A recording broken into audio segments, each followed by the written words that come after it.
we had a bank in Lebanon that had found a ledger with all the Lebanese pound written down back in the mid 19th century, and they asked if we could build a model. I said, sure. We stuck it in, and I thought there was something wrong with the data because the computer came out and said their country was going to fall apart in 8 days. And I said, there's something that's got to be wrong. And he very calmly asked, he says, well, what currency does it recommend? And I said, well, the Swiss franc. And 8 days later, the Civil War began. And I've just seen this over the years. And what happens is this. There seem to be periods of time where everything correlates.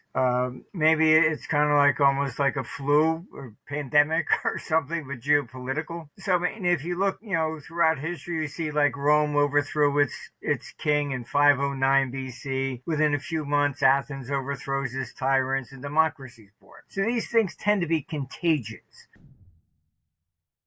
Welcome to Discourse with Christian. I'm your host, Christian White, and today's guest is of course a returning guest, Martin Armstrong. Of course, he's the founder of Armstrong Economics. Martin, it's an honor to have you back on the show again. How are you? Oh, just trying to survive, Same here.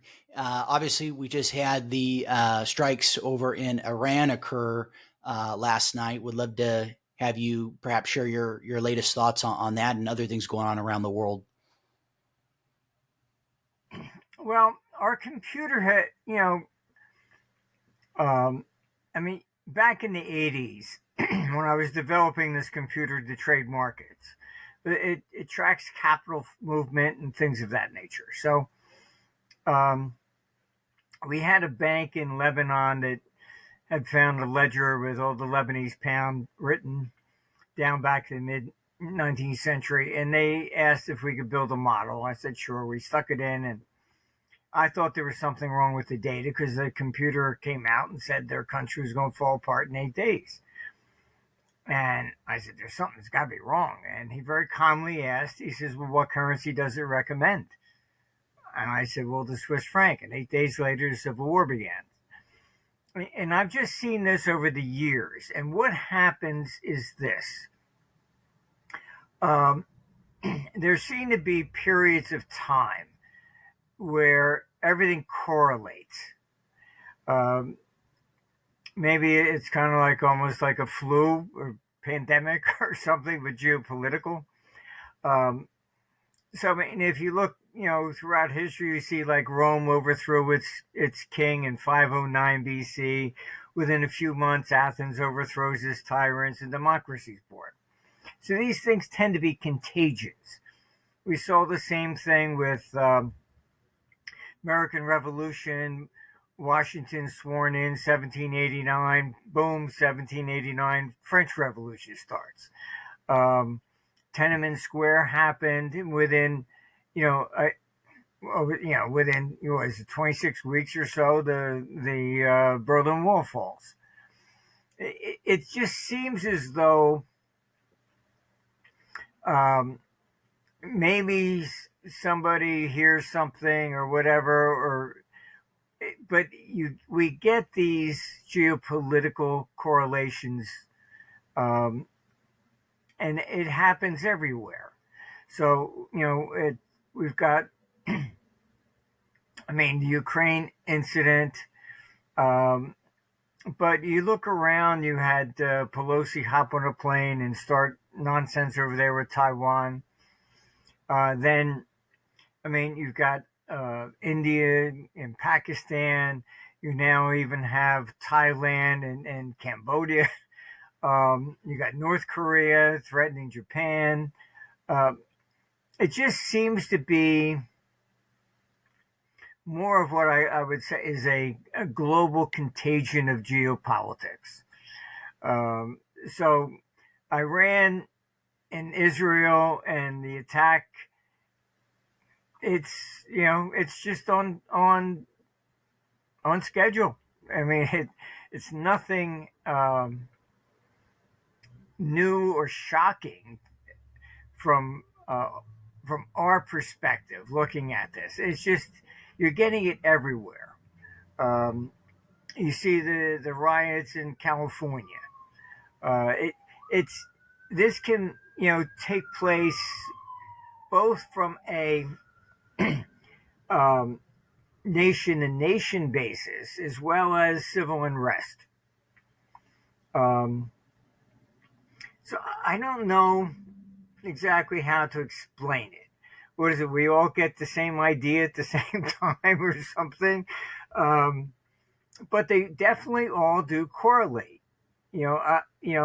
Perhaps the thing that I would say that I've theorized is that it looks as though the economy turns down first. And maybe because of that, people are losing money or their job or something like that. And that maybe increases the tensions to blame somebody else. I mean, you had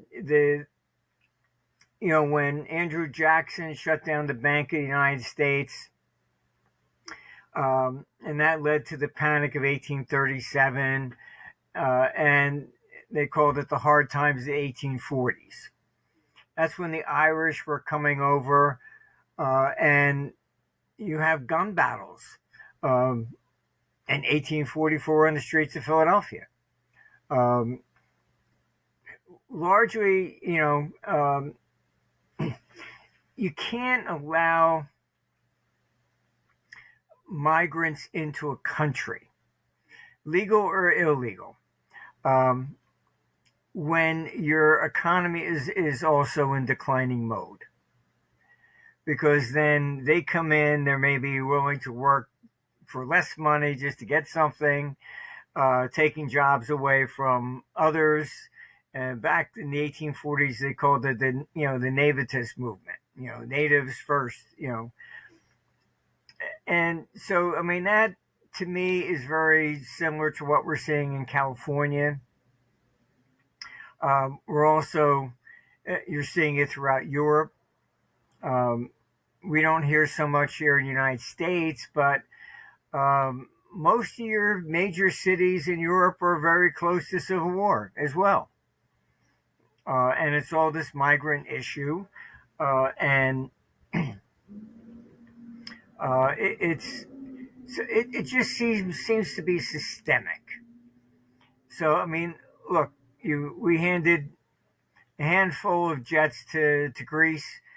And you can look it up. And what did they say? Made the front pages. Oh, now we can do a sneak attack against Turkey. I mean, the disputes, particularly in Europe and that region, I mean, they go back centuries. And the Greece, versus Turkey, I mean, that goes back to Alexander the Great. France and England. I mean, how many wars have they had? NATO was kicked out of France by de Gaulle. And most people don't realize it, but, the declassified documents are out now. It was the CIA that proposed really the European community to band together, mainly to create a unified front against communism in Russia.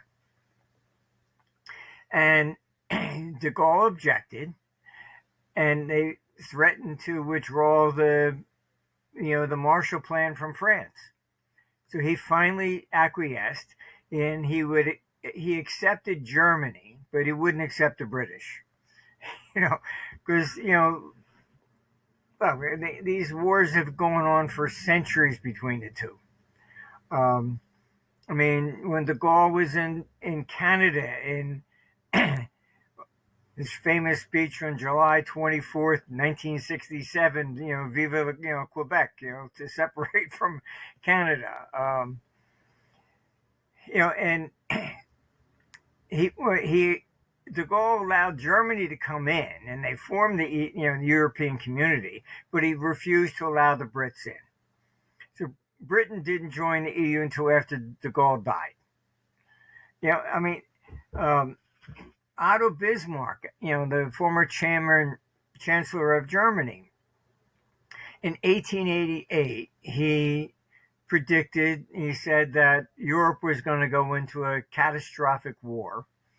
And he said it's going to come from the Balkans. That was, a Serb killed an Austrian to start World War One, 1914. He was a little ahead of his time. But what he was talking about is that these hatreds are there all the time. I mean, we had two employees from Ukraine, one from Donetsk and one from Kiev, and they wouldn't even talk to each other. And when we had a conference in Greece, the one from Kiev refused to fly back the quickest way because it stopped in Moscow. I mean, a simple thing like that. So, I mean, these hatreds, Ukraine just hates Russians. It's simple as that. In the Middle East, this is, you have Iran versus Israel. This is religious oriented. I don't see a solution, long-term solution. I mean, maybe you can, get a little bit of peace for a little while, but that's about it. I mean, these are not disputes that are solvable. I mean, just look at, England in the Civil War between the Protestants and the Catholics. Look at Ireland, still divided, North versus South, Protestant versus Catholic. I've been to Germany and Bavaria, and they said, oh, tomorrow's a holiday. I said, what's the holiday? Oh, we won the war. I said, which war are we talking about? And they said, oh, against Prussia. It was Bavaria's Catholic, the North Prussians were Protestant. So, I mean, to a large extent, that is why the United States remained isolationist. I had seen a documentary where FDR had gone to Boston trying to get us into World War II. And the Irish are the dominant people there. And they said, you really expect us to go defend Britain after what they did to Ireland? And it took Pearl Harbor to get us into World War II. I mean, Congress would never issue a declaration of war because all the Europeans that came here wanted to get away from all that BS over there. And when they were forming the EU, I mean, they had come to me and I had said to them that they kind of were surprised. I said, you don't understand what made America great. And what do you mean? I said, it was discrimination. Oh my God, how can you say that? I said, it's very simple. Because whoever was the last off the boat was discriminated against. It was fair. All right. They didn't get a job till they spoke English. So you ask an American, what are you? Go, oh, I'm half Irish, half German, whatever. You don't see that over there. It's everybody intermarried, whatever. Whereas in Europe, if a French girl is going to bring home a German boyfriend, the father's going to say, you do know what they did to us, So it's just, I think the language keeps everybody split. The solution to Ukraine was the Minsk agreement. Very simple as that. The Donbass should have split. Look, Czechoslovakia split in half. Czech Republic, Slovakia, Yugoslavia, wars, whatever. They finally split according to ethnic lines. That's the only solution in that region. I can tell you that in Crimea, you have no Ukrainians. They all speak Russian. 15% of the population are still Tatars from the days of the Mongols invaded Ukraine area back in 1240. So you have 15% of the population are Asian. They're not Ukrainian. Then you have, Zelensky outlawed their language, outlawed their religion. Oh, you can't have Orthodox Christianity. You have to adopt this. You can't do this kind of stuff.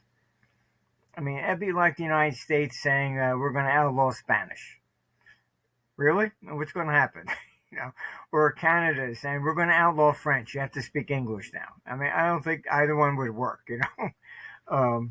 It's just certain things you can't do. So as far as the Middle East is concerned, look, these are historical differences. I don't see them changing. I mean, I've been to the region. I remember even going around Israel, and you take the Dome of the Rock. The rock that is in there, the Jews say that's where where Abraham took his son to that rock. The Arabs say, no, this is the rock that Muhammad ascended to heaven from. Same rock. You go throughout the whole region. It's like, no, this happened here. No, this happened here. How do you resolve that sort of stuff? I've been to the, to the church of basically Calvary. They built a whole church over it. And I think that was done basically by Constantine's mother. And so you have each segment of Christianity has a piece of it. Go there. It's still not finished. Why? Because they can't agree. So if they can't agree in what you're talking about, almost 2,000 years, what are you going to do? How are these things going to be resolved? And they're all just Christians then, but they're all different sects. So we're just in a period where whatever previous grudge took place seems to be coming to the surface, and it's global. It's everywhere. 10 years ago, my job was easier. We'd have a crisis in one part of the world. That would be it. Now it's a crisis absolutely everywhere. It's just, I get calls I'm in Canada in Alberta, dealing with the separatist movement there. About at least 40% of the people want to separate now. It might be up to 60. And I'm in Alberta, and I'm getting phone calls from Romania because they're going to go to an election on the 18th. I said, can't you pick another day? Poland's also the 18th. It's, and then you got the EU interfering in their elections, all because they were creating the biggest NATO base in Romania to attack Russia with. And Romanians went the other way because they didn't be part of a war. And so the EU interferes in their elections twice. So it's just a mess out there, really. I don't, I hope we keep our boys home and we don't go anywhere this time because I don't know what you're going to do. I mean, you're not going to solve anything. I had gone to dinner at Mar-a-Lago when Trump was president the first time back in 2020. And he did impress me then. He said that he wanted to take the troops out of Afghanistan. But it was the reason. He said he was sick and tired of writing letters to their parents that your son died for God and country or something. And he said, what are we doing there? They've been fighting over borders for 1,000 years. What difference are we going to make? And I never heard a head of state ever worry about the guys that die on the battlefield. It was always, well, we just have to win, like a football game or something. But, I guess maybe because Trump wasn't born in the cloth politician, where I think they're just told, don't think about that because that's just collateral damage. We just have to win or something. But so I even spoke to RFK. He even asked me directly, how would you solve the Ukrainian war?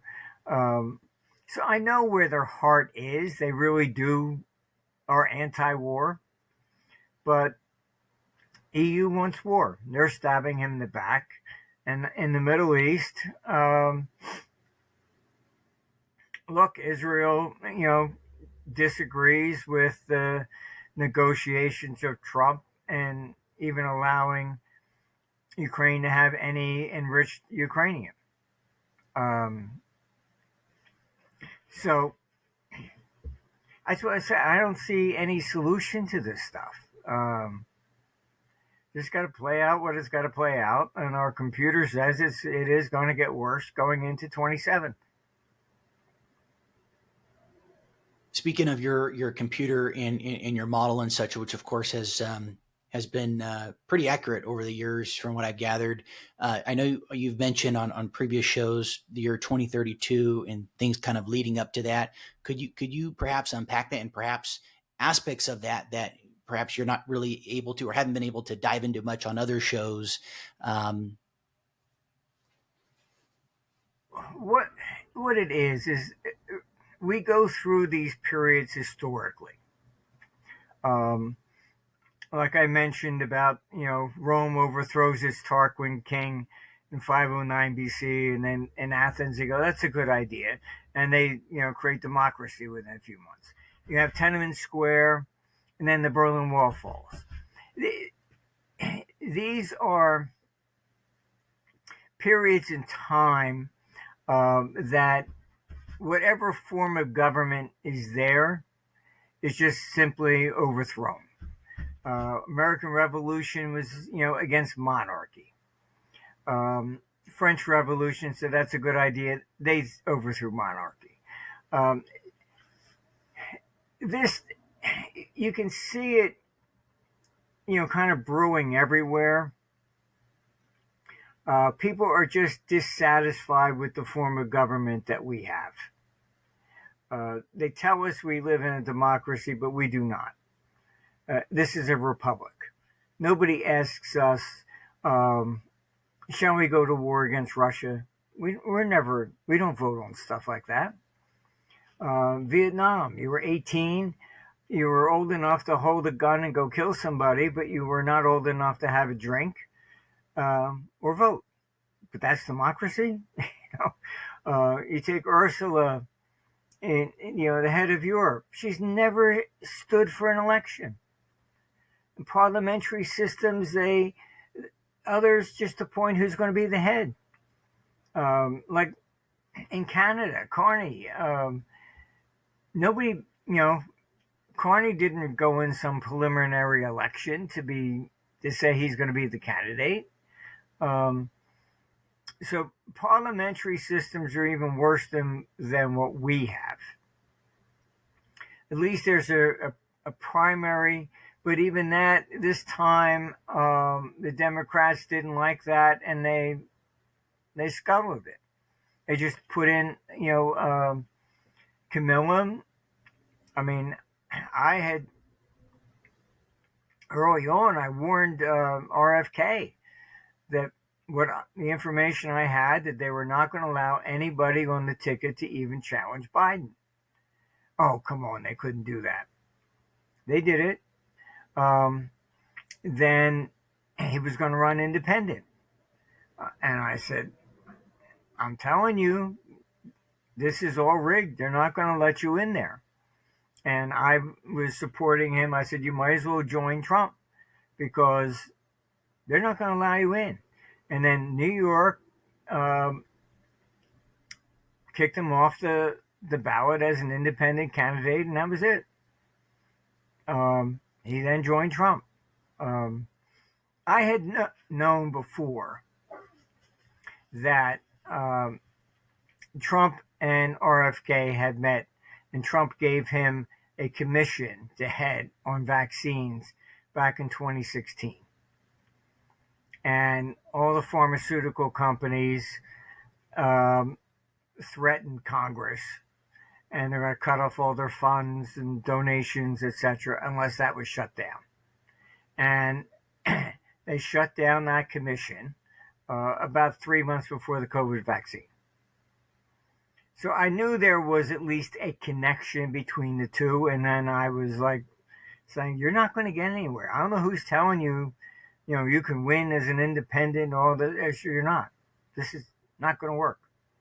Um, but so the form of government we have is it's becoming more and more corrupt with each passing day. I mean, the Democrats had no right to even vote for who would be a better candidate. Camilla, that was it. And you have to vote for her because you're a Democrat. And that was basically it. There was no primary. Not a whole bunch of people standing up, I'm better than her, or whatever. They just wouldn't allow it. This is what we call the deep state. They have power, and they don't want to give it back up. Biden was not really there all the time. That's the dispute over the auto pen. Did somebody just run them through the machine, or did he actually even read them? I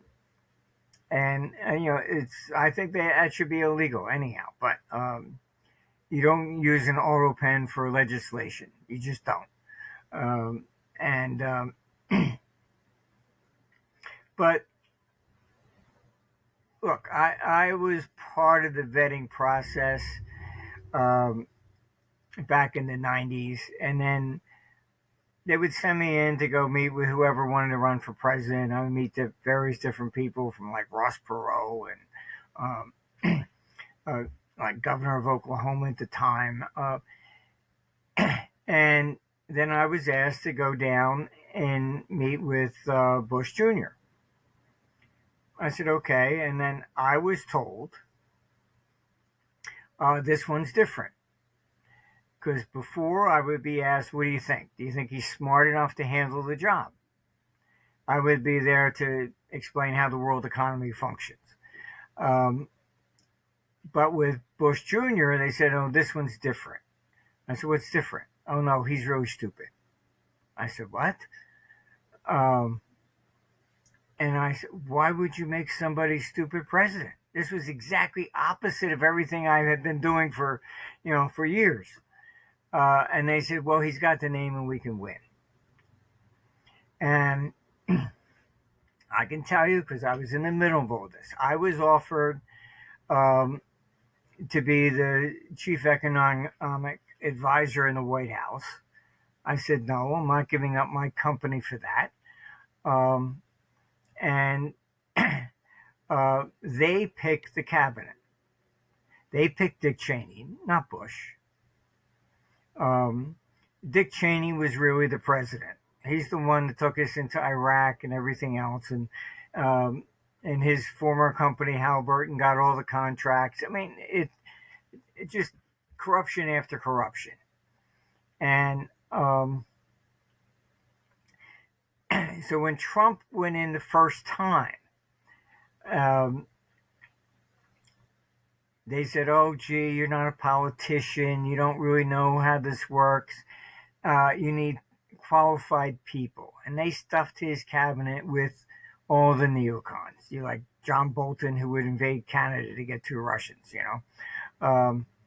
And that's why this time Trump picked his cabinet before he even got to Washington. He said, you're not going to do this to me again.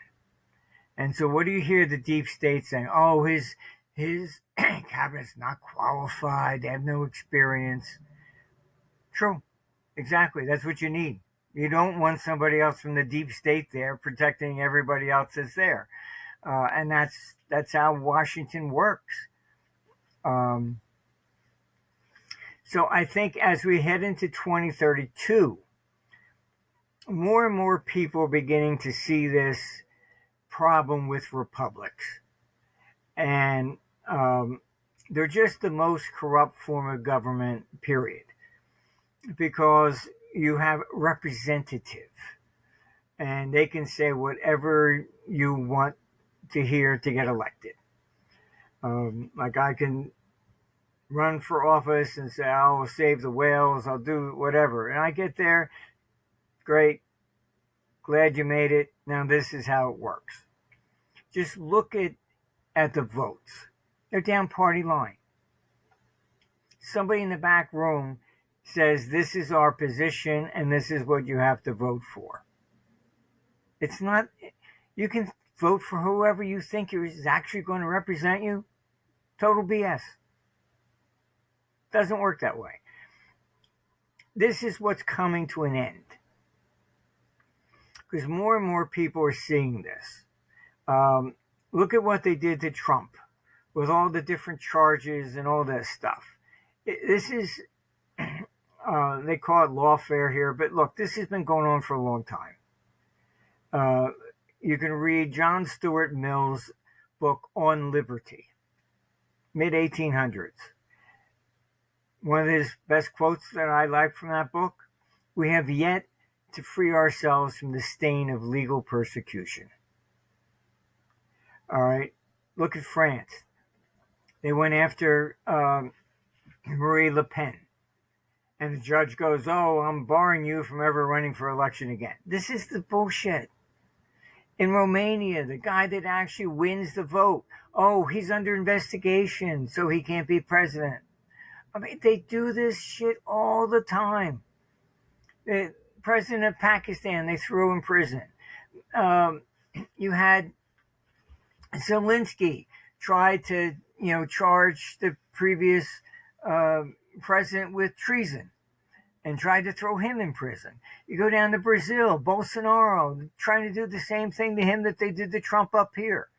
This is part of their strategy. They use the law to try and prevent people from making differences, things of this nature. It's total corruption. The rule of law no longer exists. There's completely different rules for New York versus, anybody. This is what has to come to an end. And like I say, it's not something new. This has been going on. Just read John Stuart Mill. Charles Dickens, he wrote a novel called A Bleak House. Read chapter 1. Accept anything that somebody does to you before you ever come to this court. Mid-1800s, how corrupt the legal system was even then. As it relates to, obviously, we're talking power structures. Who's calling the shots behind the scenes? Obviously, I've heard of, we're all familiar more or less, at least I like to think most of us in the audience, neocons, things of that nature. The deep state, people talk about global elites, Davos, Bank of England, BIS.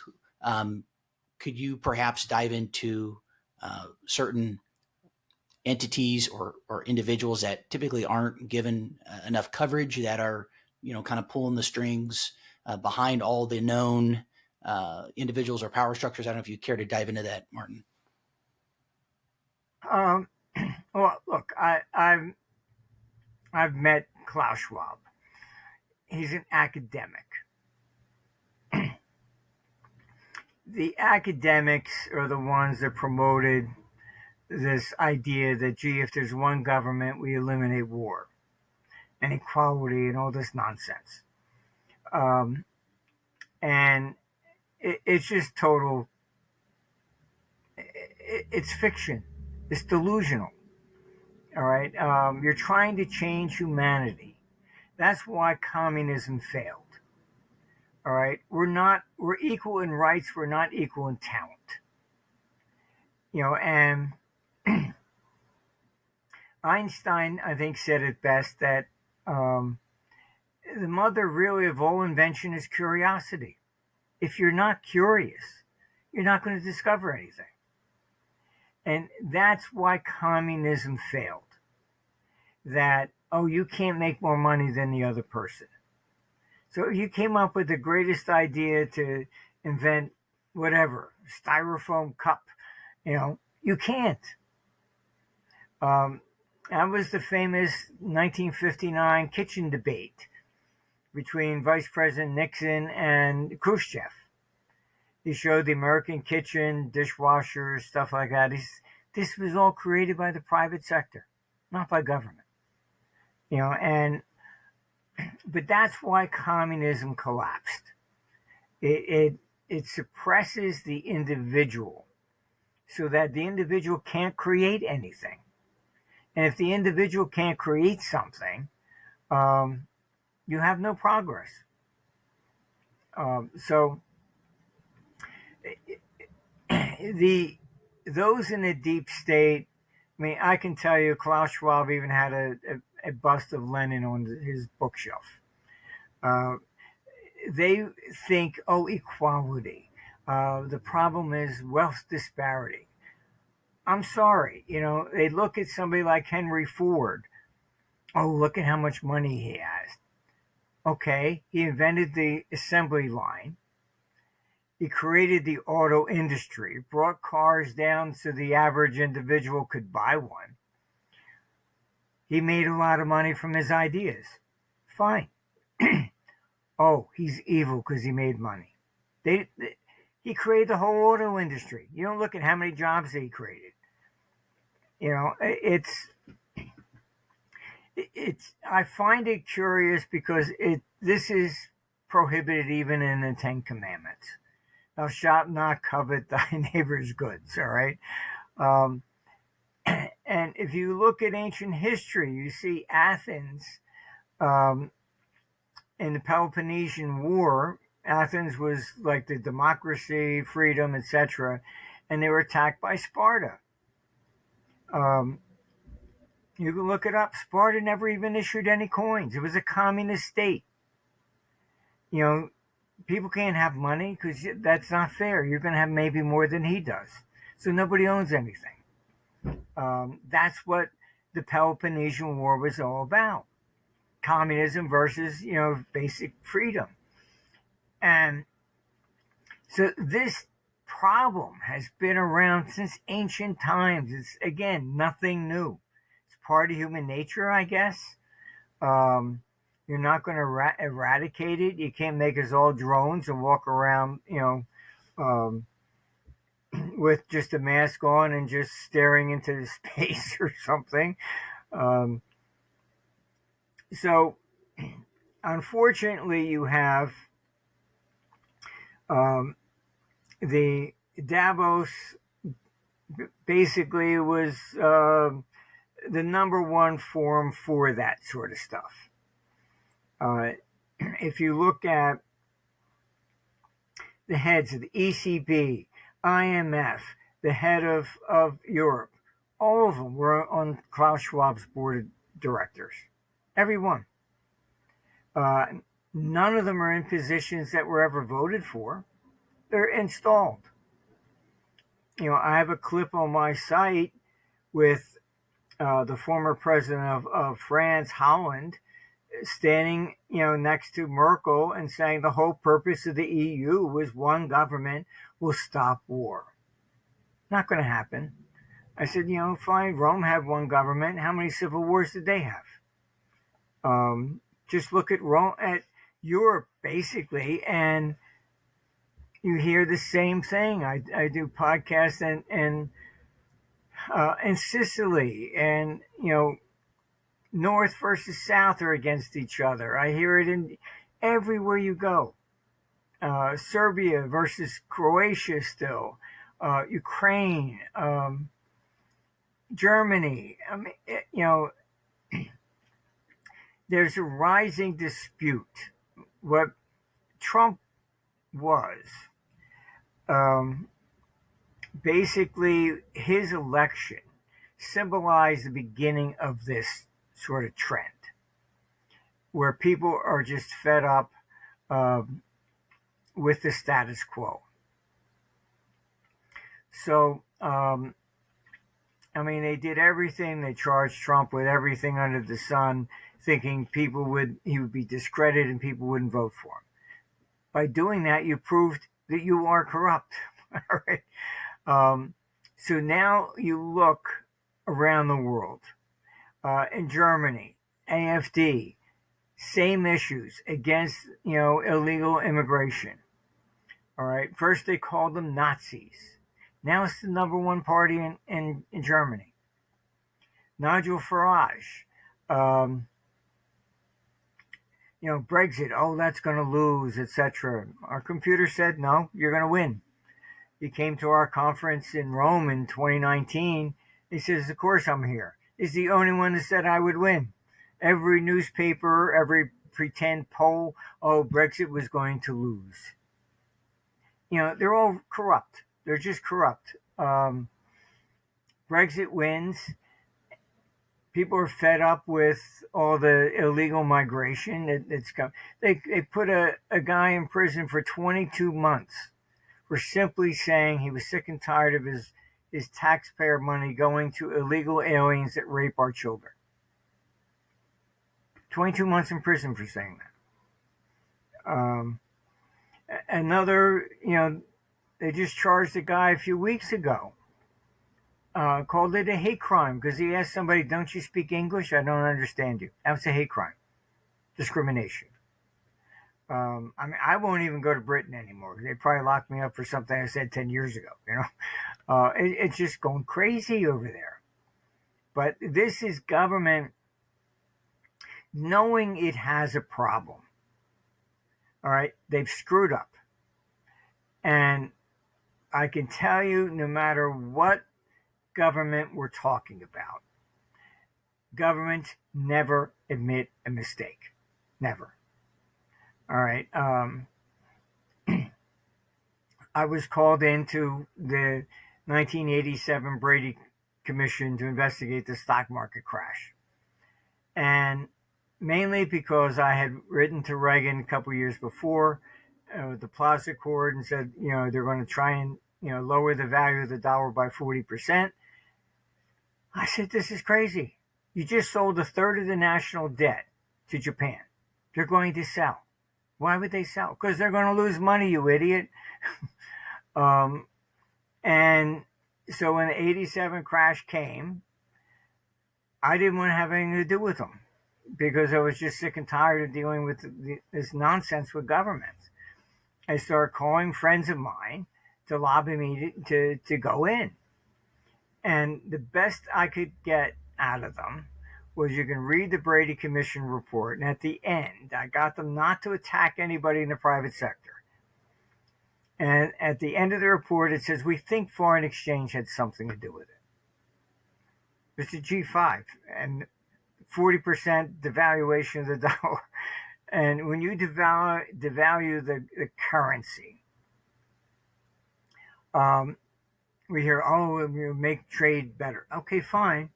But everything else in the country is also devalued. So whatever bonds they bought, they lose that 40%. Whatever stocks, they lose 40%. You bought real estate, they lost money. All right. It's not just exports, and I can't tell you how many times I've been called in by governments around the world for the same stupid mistake all the time. And I met with the Swiss government, the Swiss central bank, before the peg broke. And I said, listen, peg's going to break. No, we think we can hold it. I said, really? I said, I think the odds are on my side because no country to date has ever been able to do this. Peg breaks, everybody lost a ton of money on the whole thing. They nominated me as FX forecaster of the year for something that was inevitable. Now, not that I was more brilliant than somebody else. I just know my stuff. That's it. It's nobody's done this. It does not work. And I try to explain to them. Switzerland made a peg with the EU, with the euro, and I said, look, this is like going to a casino, and I put money on red. I lose, and the casino gives it back to me. Okay, try again. All right.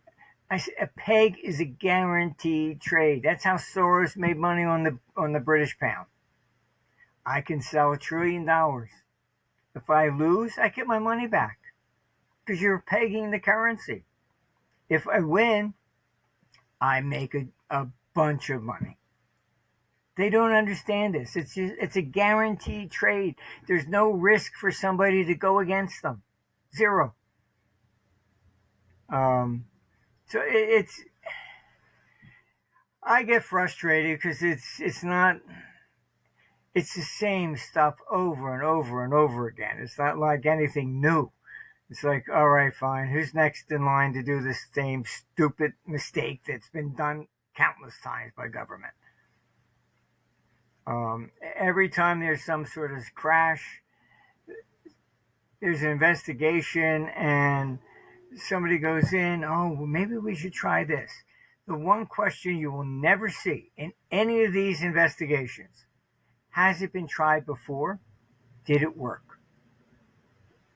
Simple question. It's never asked even once. In 87, when I was called into the Brady Commission, oh, we're going to find the guy that shorted this market and forced it down. I said, really?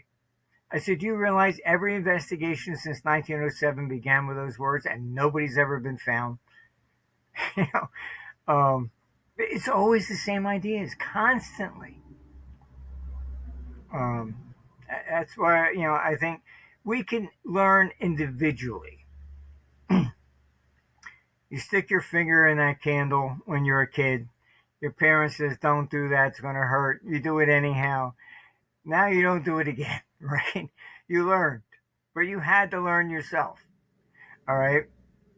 Collectively as society, it's impossible to learn. And I've tried in teaching them and it doesn't work. It's because collectively we're incapable of learning from past mistakes. You have some new politician there. Oh, I'll try this. All right. Sorry. Did you ever look to see how many politicians said the same stupid thing hundreds of years before? Look, you can, Hammurabi's legal code. Look at it. It's wage and price controls, setting interest rates, setting the price of different things, and labor. All right. That's 1650 BC.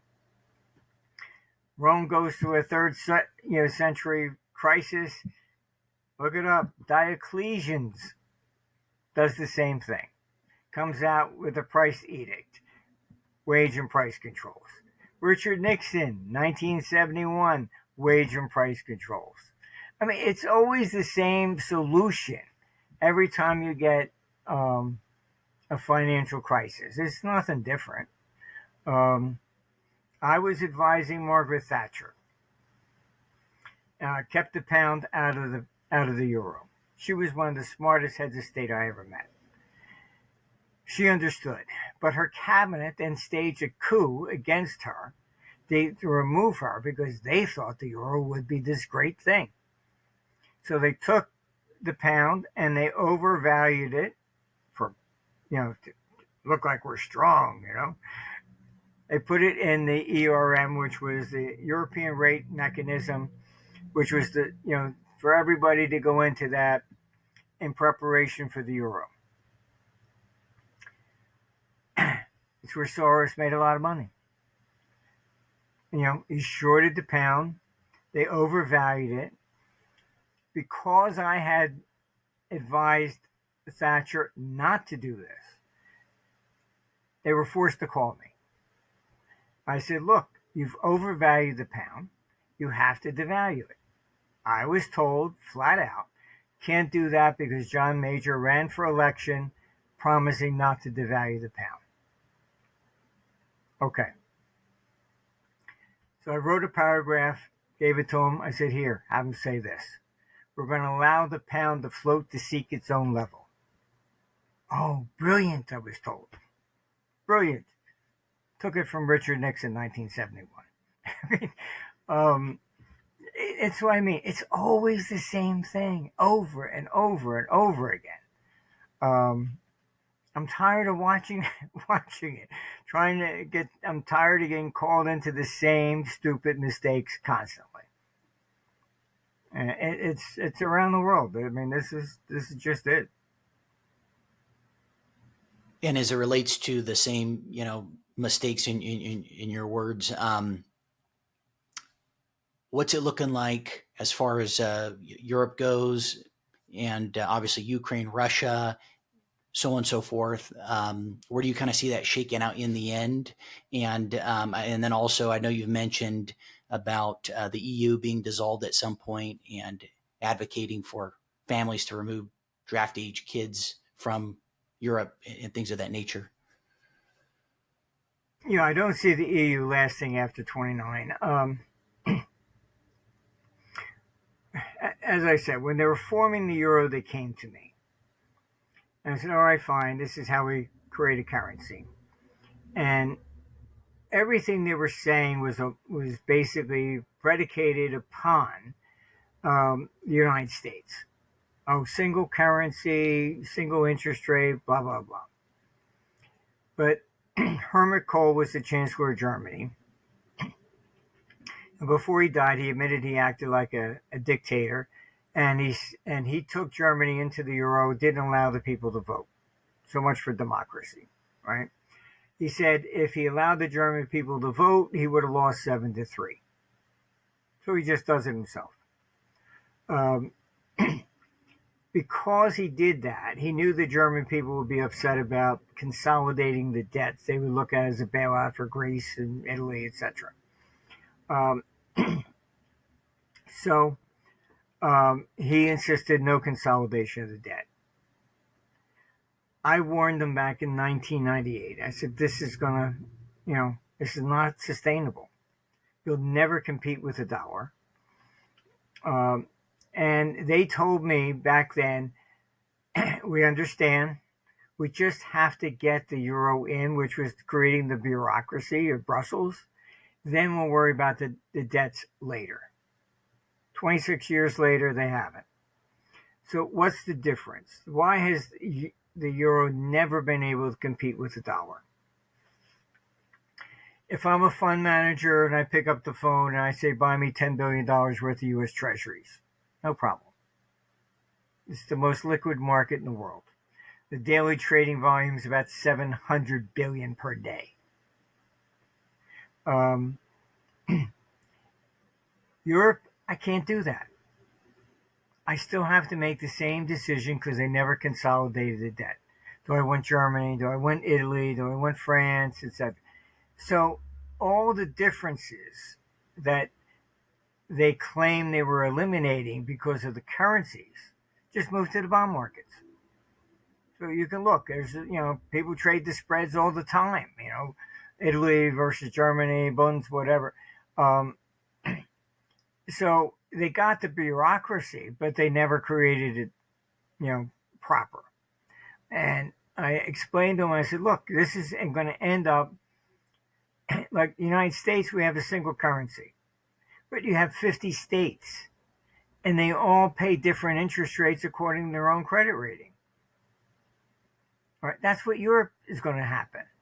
Now, the problem with Europe, because they didn't federalize the debt, we saw, the first inkling when Greece got into trouble in 2010.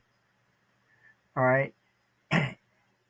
What happens? It becomes a contagion and hits the entire Eurozone. All right. So if California went bust, the traders are going to look, okay, who's next? Maybe Illinois, maybe, Washington State.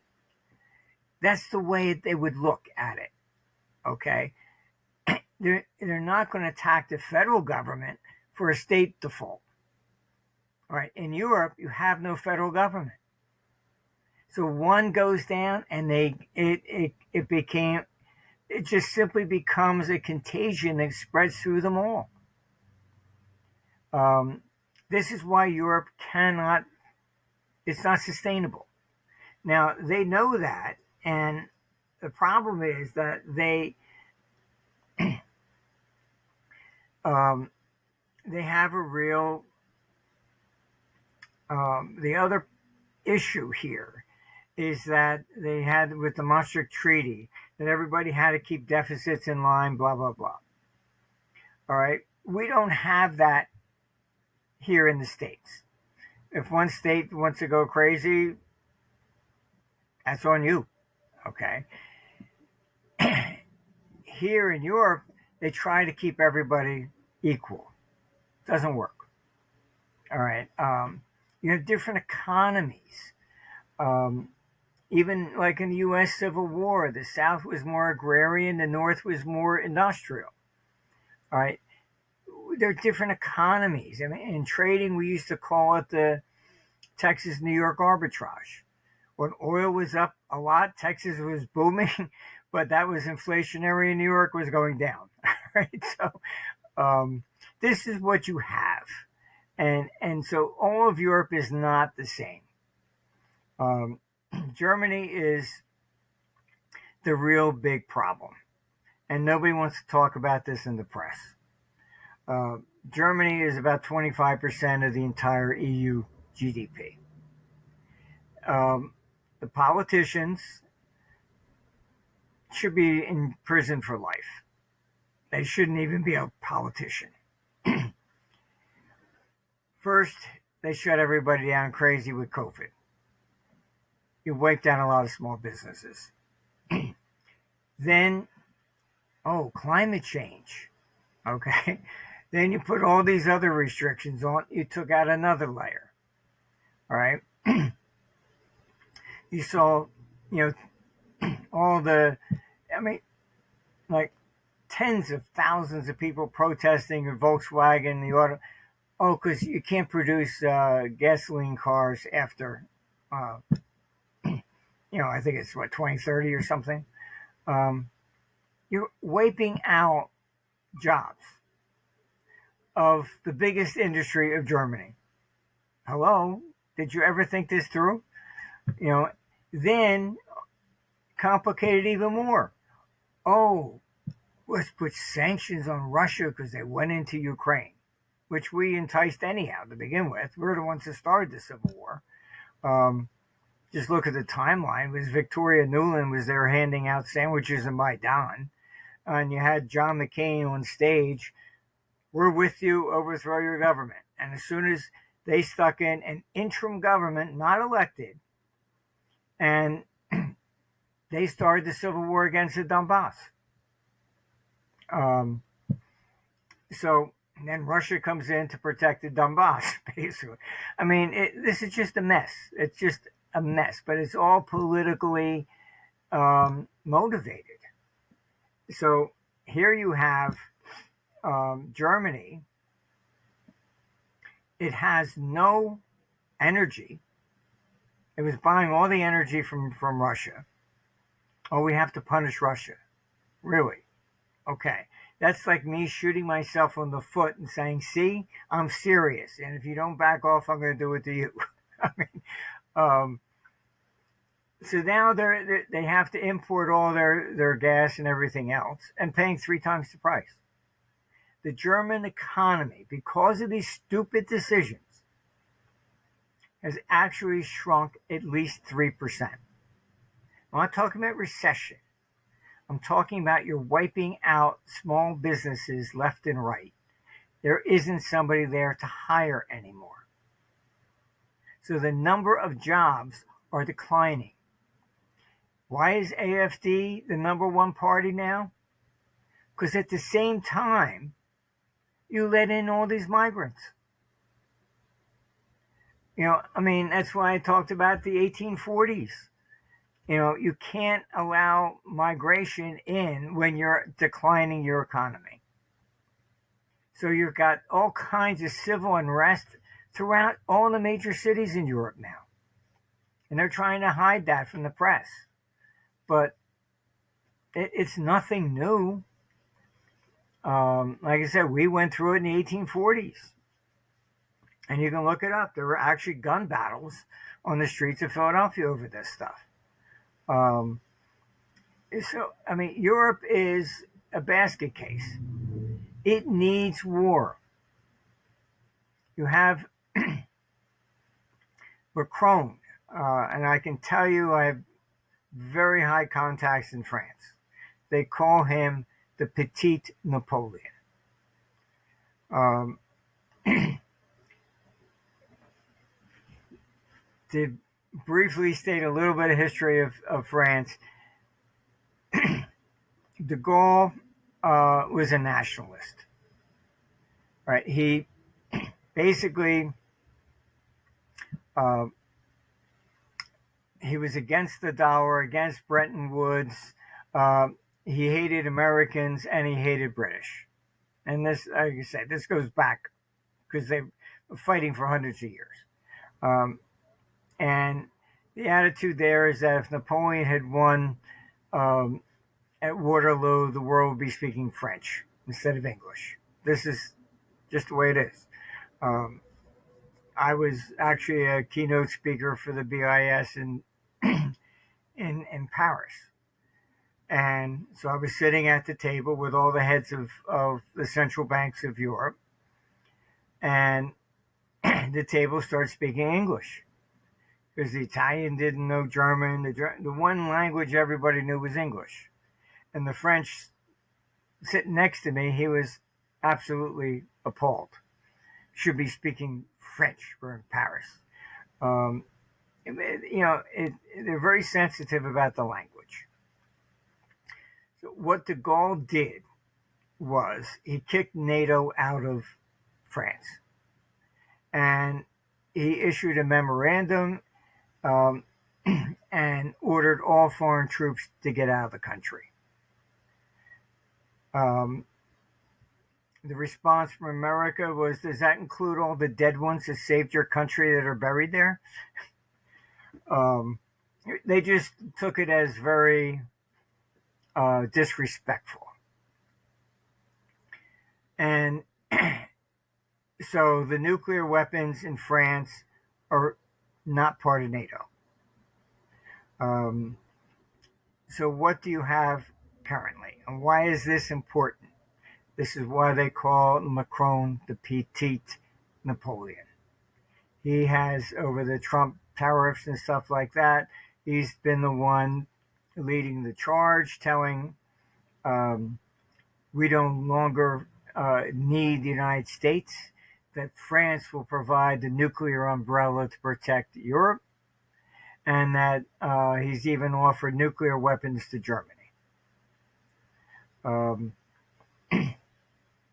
And what I've been told, they honestly think that they're using Ukraine as the cannon fodder, basically. They don't give two shits if one Ukrainian is still standing. Boris Johnson, a ruthless neocon, front page of the Nordic Times even, he came out and admitted Britain is in proxy war with Russia. They've admitted this. All right. And Putin has drawn many red lines.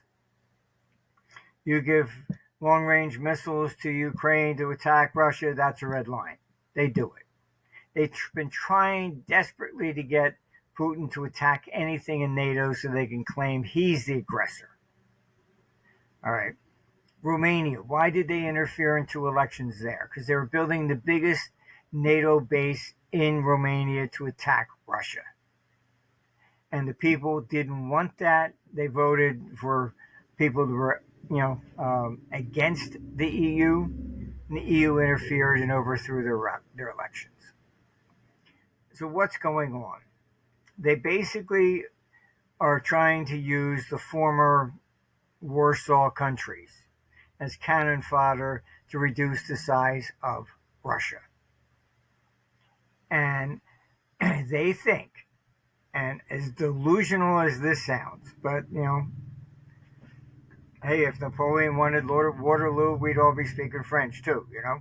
Um, they think that using East Germans, and what I've heard, what the hell, they were you communists anyhow before. This is the attitude. Let them reduce um, Russian military to size, and then NATO will walk in, grab Russia. Why? Because Russia is the richest country in the world from natural resources. It's got $75 trillion. That's twice the U.S. national debt. All right. Now, as delusional as this sounds, and I've told them this, I said, this is completely crazy. They think they can do that, get those assets. It's twice the size of U.S. national debt, and then Europe will rise from the ashes and become like the old Roman Empire or something, and that America will be the vassal state beneath them. Um, uh, Look, you get these deranged ideas. Like I said, Greece versus Turkey. You got Turkey, you got Erdogan there, who's openly commented many times about resurrecting the Ottoman Empire, which used to include, Israel. Um, it's France is still fighting Waterloo. I mean, it's you take the train underneath the English Channel. Where did the British bring it to? Waterloo Station. I mean, just to piss off the French. The When France joined the NATO, they made one rule, and they said nobody's allowed to issue any coins commemorating the loss of the French at Waterloo. You can buy them online. Brussels did. But it's not for circulation. It comes in a nice little packet. All right. Why did Belgium do that? Because of de Gaulle. He said the English created Belgium to annoy the French. So, I mean, these things, we don't have that old resentment here in America. I think, because we all ended up with the same language, everybody intermarried or whatever. But that's still very prevalent over there. It's just, as long as you're going to keep all the same, everybody has their own language, their own cultures, whatever. Look, I was in Athens when, the Greeks were in trouble, and Merkel, head of Germany at the time, refused to allow any bailouts for Greek banks. They were protesting, walking down the street, hundreds of them dressed as Nazis. I mean, what can I say? I mean, I've been all over the place, and I don't see this. I mean, you look at Malaysia versus Singapore, Thailand versus Cambodia. Well, we still argue over territory. Pakistan versus India. I mean, split because of religion. Islam versus Hindu. Everywhere you go. England, they still call Catholics papes, and that's from the Civil War, 1640, 49. England, it's the way it is. It's you had Henry VIII confiscate all the Catholic Church because he was broke. All right, Napoleon did the same thing, even imprisoned the Pope until he surrendered the Papal States, so they're now mine. Religion means nothing to people. I know a lot of people think, oh, Constantine, he was, a saint. Sorry, disagree. He was outnumbered 2-1 by Magnentius, who was in Rome, who built the first Christian church. So Constantine brilliantly says, "Oh, he had a vision. He saw God in the clouds, and God said, 'Put a cross on your shields, and you will win.'" Oh, really? He saw God? Total fabrication. Why? Because he was facing Magnentius, who built the first Christian church, and they were Christians. So they put crosses on their shields. He wins because I don't want to kill a Christian. Brilliant. Absolutely brilliant. Yes, then he extends Christianity to the empire, like Henry VIII and Napoleon. What's the benefit? He got to confiscate all the wealth of all the pagan temples. I mean, come on. There's always money. Just follow the money. I haven't seen any of these things yet that it isn't some form of corruption, or there wasn't an economic reason for it.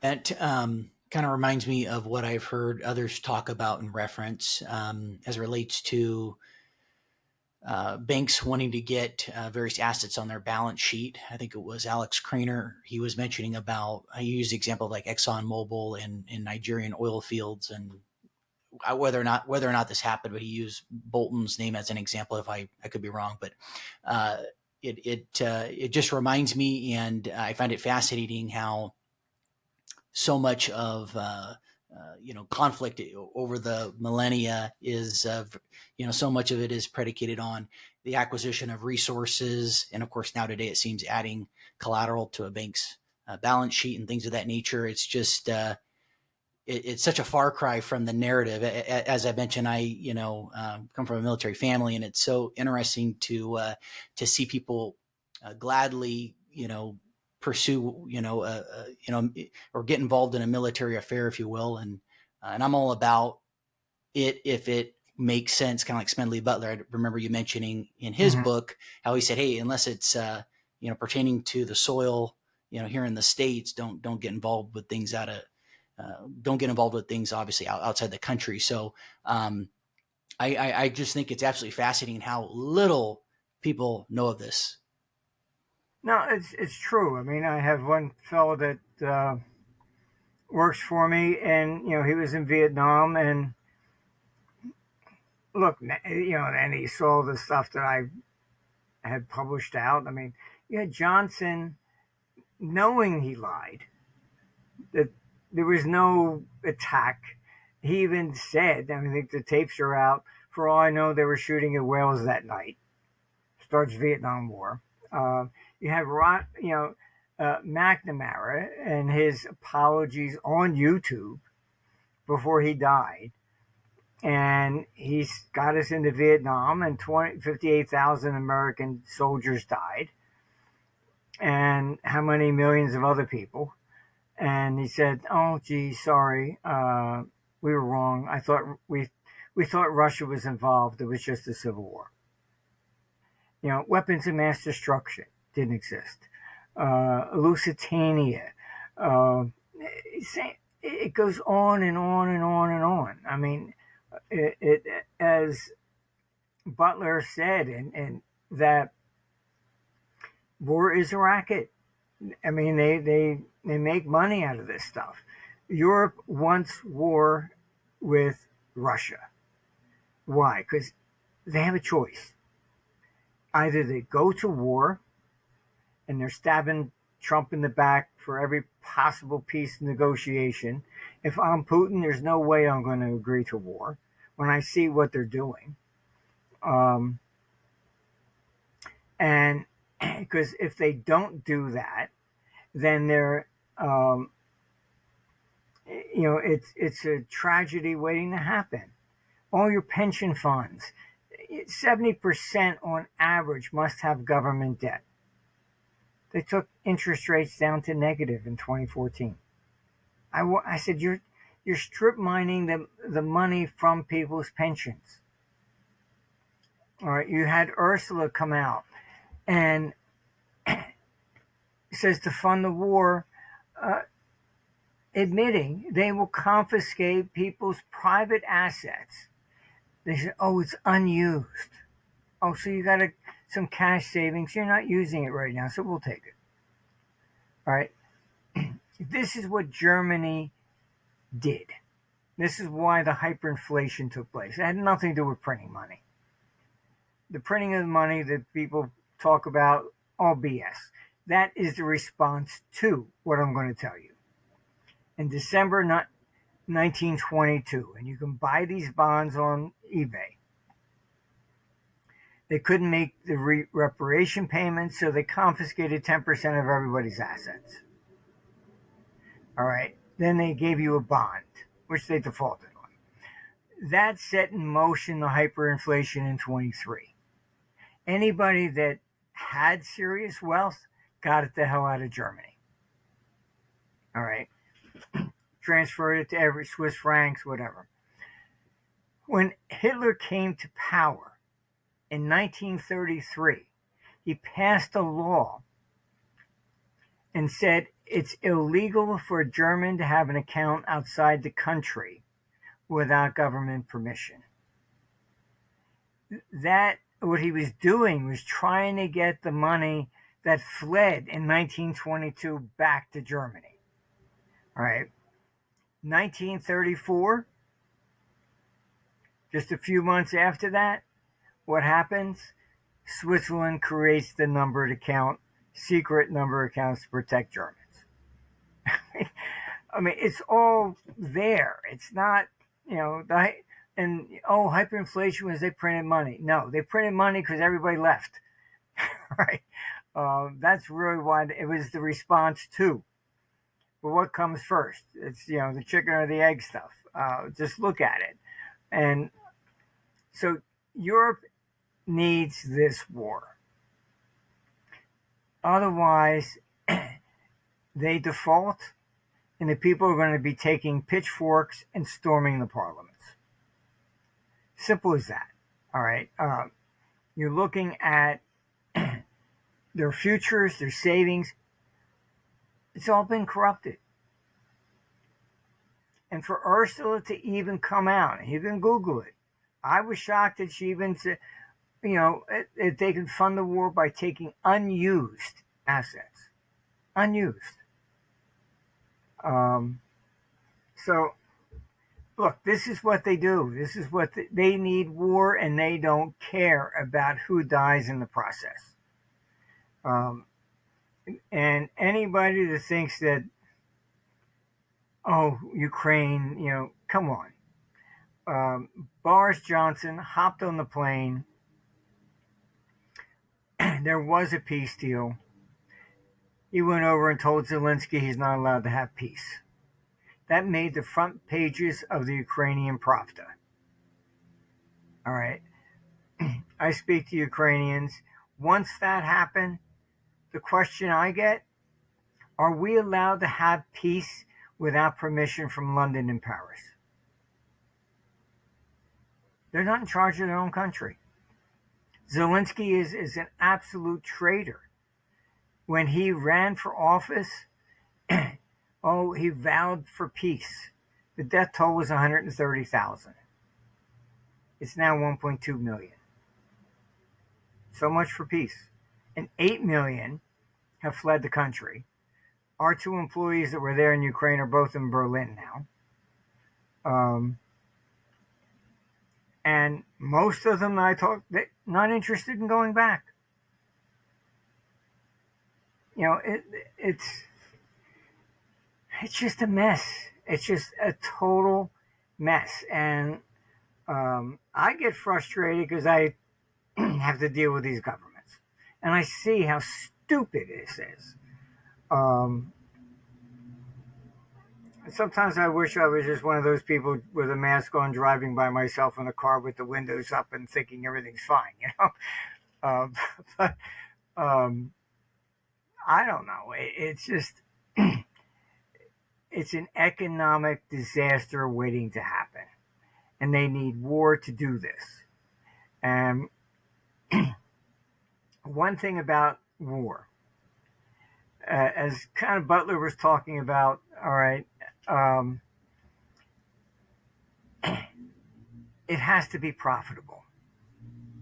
Like Iran, Halliburton made a shitload of money when they were going to be investigated. What did they do? They resigned their American citizenship and moved to Dubai so they couldn't be subpoenaed to hide all the corruption from the Gulf War. When Japan went into Manchuria, why? Because they had no resources like Germany. They were buying all their energy from the United States. All right. There was a big investigation by the Senate. You can Google it and look it up. Because then they found out that we had broken the Japanese code. FDR knew when they were going to attack Pearl Harbor. Pulled out some of the key ships, left others there to die. All right. It was the only way he could get us into World War II. He put sanctions on Japan, cut off their energy, froze all their assets in the United States. This is all before Pearl Harbor. All right. And there's a Senate investigation on this because we had broken the code. And you can see on my site also, I think it was the Honolulu Tribune or whatever, a few days before, it was a leak. It printed newspaper front page, we're going to be attacked on the weekend. All this shit's out. You know, they've never told the truth about one single war to date that I can find. Period. And this is a day that lived in infamy, you know.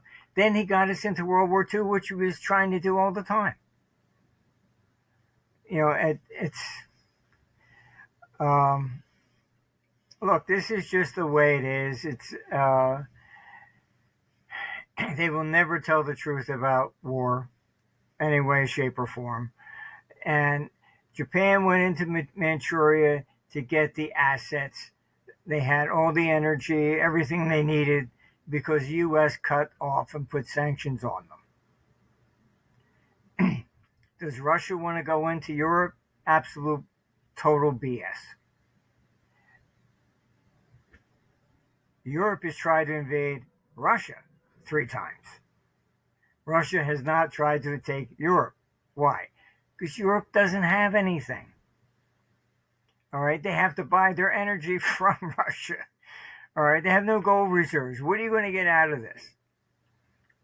Just look at military history. You know, Alexander the Great. The troops basically shared in the spoils.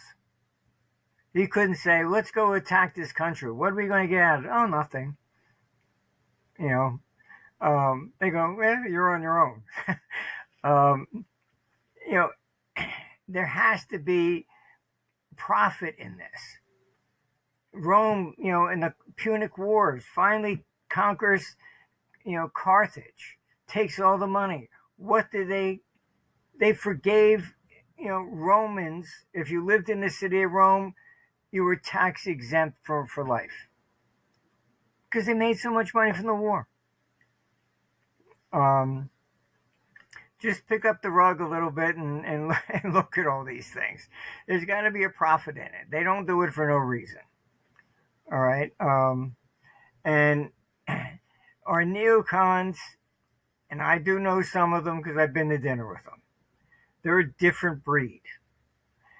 I think because the 50s, maybe we had to hide underneath our desks and, you know, nuclear raid as if they would have done something anyhow. But I guess they were just psychologically damaged. I don't know. Khrushchev, that was a different issue. Khrushchev didn't want to invade Europe for a profit. That was an economic, religious issue. It was Marxism versus evil capitalism. All right, it's communism versus that. It was more of a religious war, just economically driven. Not there was no economic benefit to it. Just that we have to get these evil capitalists. This is what you're looking at. The same thing in Middle Eastern wars. Let's look at the Crusades. Have you ever been to Venice? It's very interesting. They have those four horses there. They took those. Basically, that was Constantine on from what is now Istanbul, or was Constantinople. So they claimed they were going after Islam and all this, and this is the Crusades to free the Christians. They sacked Constantinople. Most of all the riches from the Christian city are in Venice. A church there, St. Mark's Square. They stole St. Mark's body from Egypt. I mean, look, this is just, like I say, pick up the rug and you see an awful lot of dirt. So it seems war is pretty much inevitable, from what I'm gathering. I don't see. We're at these issues now. It's what created the real panic of the 3rd century was that the first Roman emperor, Valerian I, was captured in 260 AD by the Persians, Parthia at the time, which is Iran. Once they captured him, it was like a death blow to the Roman Empire. Suddenly they were not invincible. There are documents that survive that bankers weren't even sure if they should accept Roman coins anymore.